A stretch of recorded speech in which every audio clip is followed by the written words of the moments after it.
Hello, my name is Helen Boaden, that's spelt Boaden for the website, and I'm the Director of BBC News, which also includes the English regions. So I'm responsible for 6,000 people, locally, regionally, nationally and globally, because we have bureau around the world. Well, it's an interesting job. You have to have a very good team working for you, and I'm very lucky I do have a very good team working for me. How is the production of news, production of content changing in the 21st century? Well, the digital revolution has affected news gathering profoundly. It means that for quite a long while now we've been able to use file sharing. It means that cameras have become smaller, cameras are in phones. I saw an HD camera in a phone last week, cost 150 quid. The pictures on the website were very, very good. You need training to use it. But the idea that technological costs are dropping in that way is fantastic in terms of news production.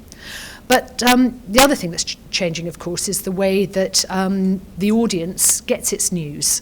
It's worth remembering that a Guardian poll recently showed that 25% of adults had never logged onto the internet. So, this is not happening at the same pace for every audience.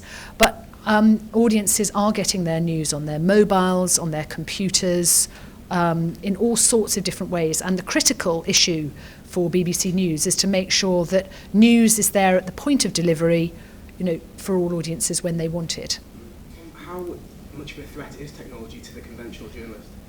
I don't think we should see technology as a threat. I think it's an enhancer. I mean, if you think about things like Twitter and user-generated content, phone and video coming from the audience, that's enhanced our stories. When the Iranian elections happened, and then there were all the protests, the Iranian government banned the BBC, basically got rid of our correspondent, threw him out, but we got an awful lot of information about what was going on in Iran from the audience. They tweeted, they emailed, they texted, they sent us pictures, stills and video. Now the problem there is you have to work out whether what they are sending you is authentic, and you have to be careful that you don't stop being impartial, because by and large you just got pictures from one side, and as the BBC we have to be impartial, so we have to show all sides of an argument. So technology is a great liberator, it's a fantastic enhancer of journalism, but you have to stick to your values and check things and make sure that you're doing the right things with the technology. We're here in Salford Keys. We are here in Salford Keys. We are literally metres from the new We are. MediaCity UK. How excited are you?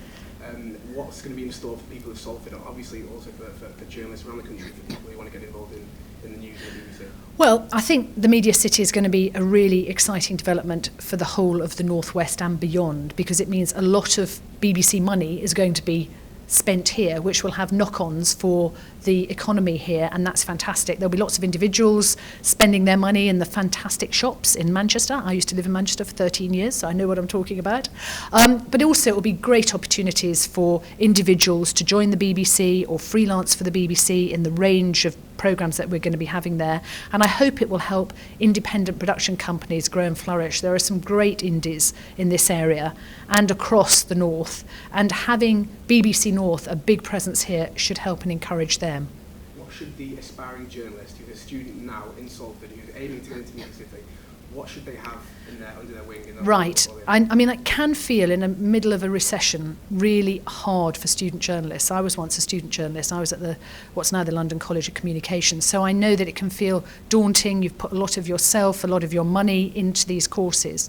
The critical thing is to really work hard at the course and get a good range of skills, both technical and professional. So that means law, it means understanding about impartiality, it means doing a range of stories. It also means being aware of the big stories of the moment, reading, watching, listening to a lot, working out the kind of journalism you want to do.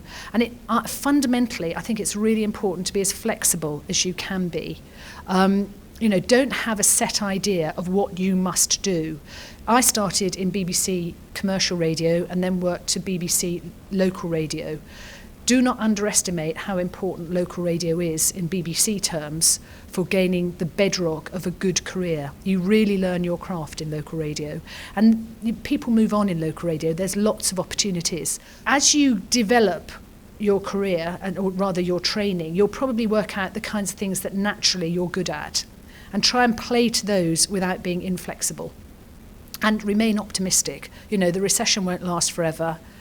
Journalism is, I don't think, ever going to disappear from this country. It might be tough, but don't be downhearted about it. Just keep on being curious, work hard, and be flexible.